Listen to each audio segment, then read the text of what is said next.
All right, we're back. I told you I'm trying to crank these out for Friday. I got one more day. Today is Wednesday, and I got Thursday, and that's pretty much it because the movie comes out on Friday. I know some people are already seeing it early, like Jeremy Johnson already posted a review, but it officially comes out on Friday, so that's what I got to. It's till Friday, and right now I'm in the process of watching the what's that? I done already forgot that movie. It's so fucking forgettable. The Last Jedi. Yeah. Star Wars Episode 8, The Last Jedi. Ain't that it? Yeah, The Last Jedi. Yeah. Anywho, so welcome to Episode 8 of Methough. Or Episode 9, better yet. I need to correct myself. Episode 9 of Methough.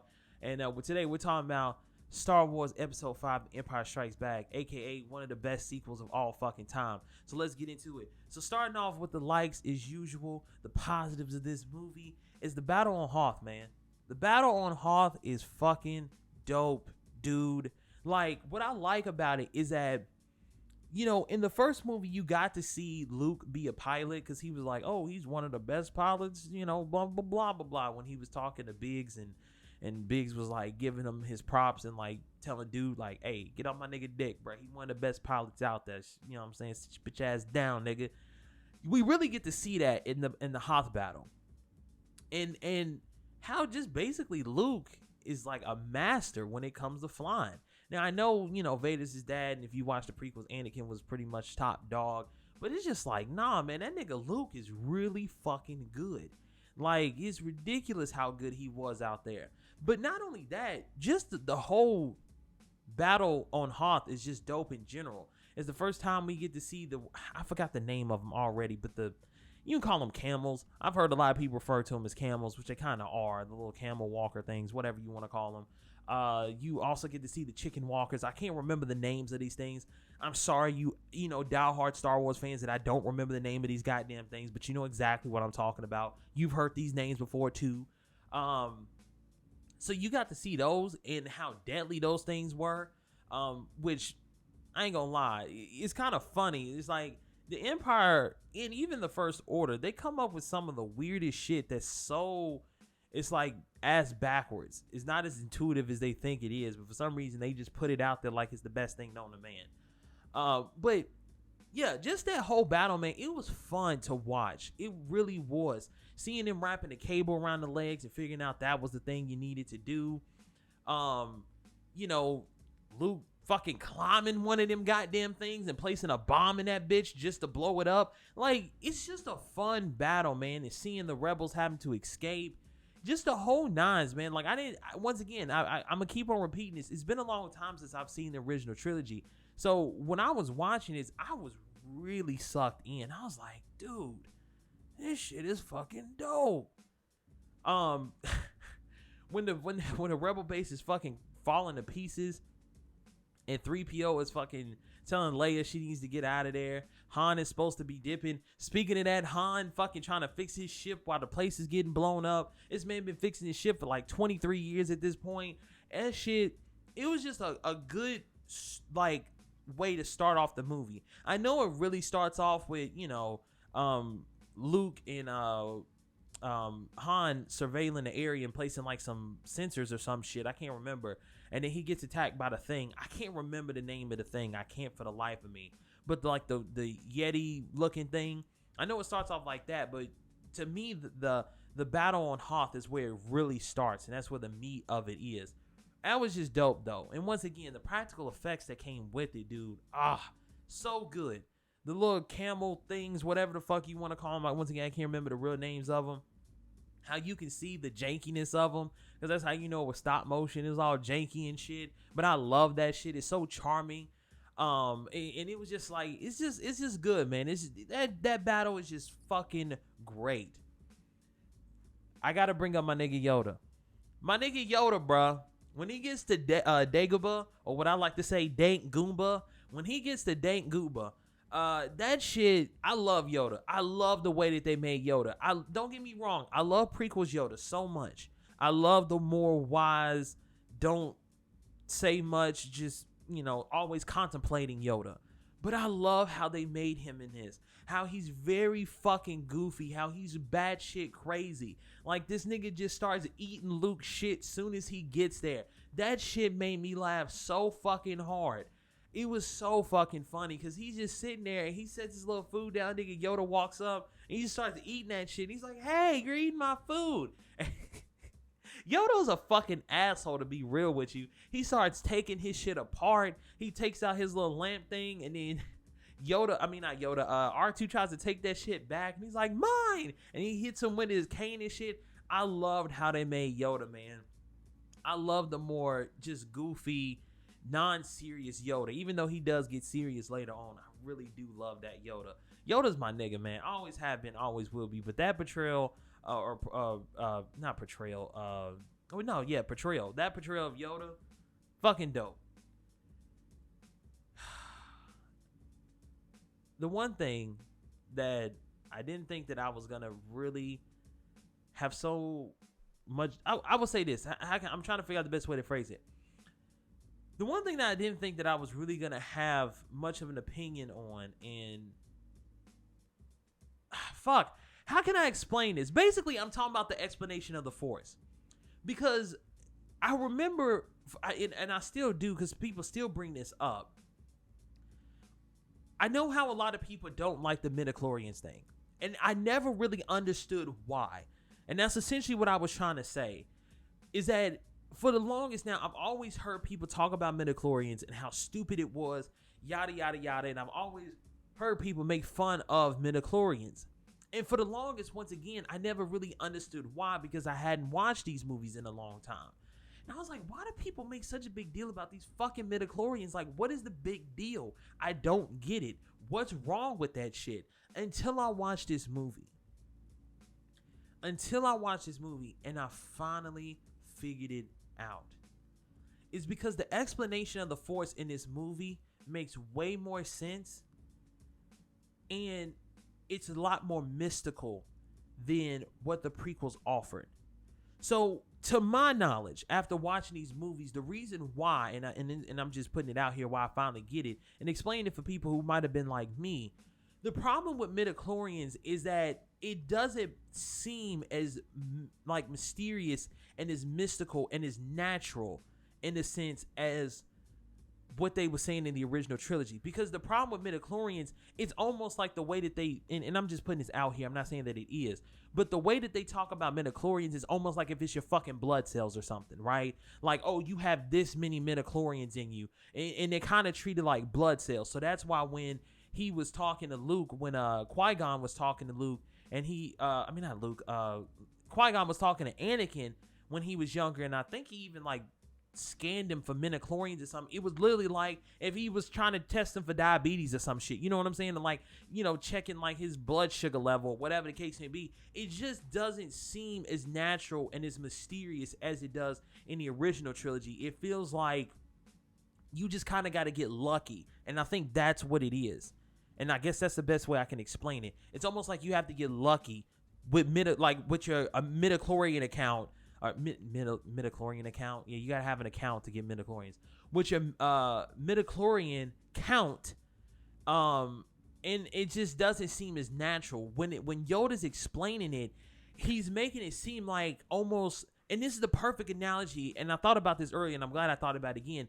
It's almost like what they were saying in Dragon Ball and Dragon Ball Z, in the sense of that anybody can use Kai, anybody can fly.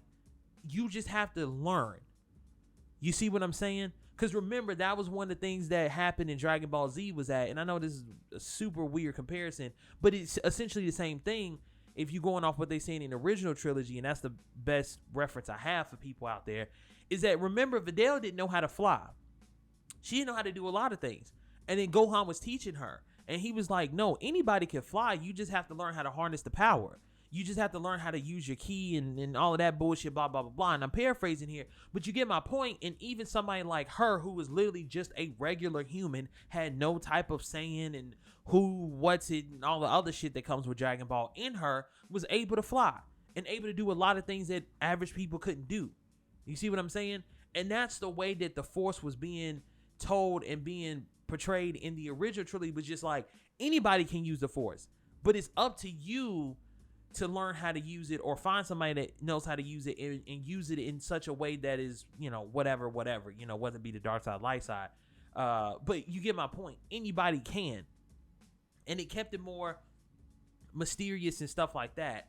And I do agree now. I agree. The Force should have stayed like that, which I'm kind of glad with me watching episode 7 and episode 8 that they're not really talking about midichlorians like that. Like, they haven't said a fucking thing about midichlorians.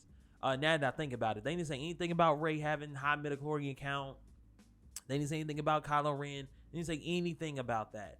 So, I agree. I finally understand why people hated midichlorians so much. It finally makes sense, and I agree. Fuck that midichlorian shit. The Force should just be a natural thing that anybody and everybody can use. It's just up to you to learn how to use it and harness it. And to me, that's way cooler. And that makes way more sense, especially when you say that the Force is in everything.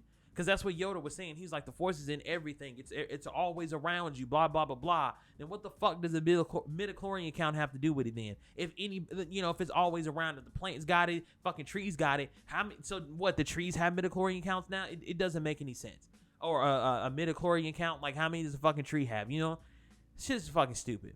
But that's what I want to make this explicitly clear. That's what I think that people were essentially getting at, and that's the problem with it. I don't know. That's just what I took away from the whole midichlorian versus, original trilogy Force thing, blah, blah, blah. But yeah, bottom line, the way that they explain the original trilogy is fucking dope. Vader, man. Vader got a fucking body count in this movie.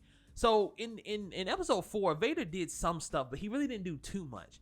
In this one, I love the way that they portray Vader, because it really shows how powerful he is. Like, they kind of showed how powerful he was in, like, episode 4, but once again, he really didn't do too much. In this one, Vader got a body count, and he's not fucking around. I could have sworn in this movie he killed, like, 4 people. No joke. I could, at least 3. At least 3. But he was fucking murking niggas left and right. Like, soon as somebody fucked up, Force choked him. I'm sick of this shit. Now you in charge. You fuck up, the exact same thing is gonna happen to you. And I fucking loved every single second of it. Vader in this movie was hella fucking ruthless. This nigga choked somebody out through a goddamn TV or through the goddamn, like, conference call. Dude said he fucked up, choked his ass out through the conference call. As he was choking that nigga out, he was like, yo, now you in charge. If you fuck up, you see exactly what's gonna happen to you. Click. Vader's fucking dope in this movie, man. Then especially when him and Luke get to fighting. Dude. Shit was dope. Shit was fucking dope, man. Fucking love Vader in this movie. I understand why people fucks with him. I really do.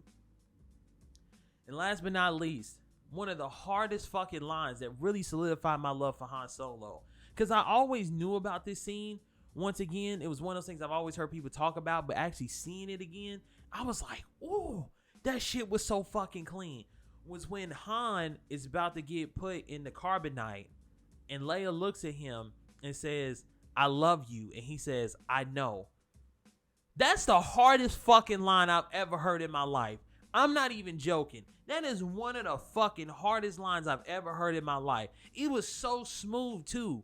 Cause it was done in like the way that Han Solo would do it. Once again, how Han Solo is, he's just like, people say that fucking Lando is smooth. Nah, man.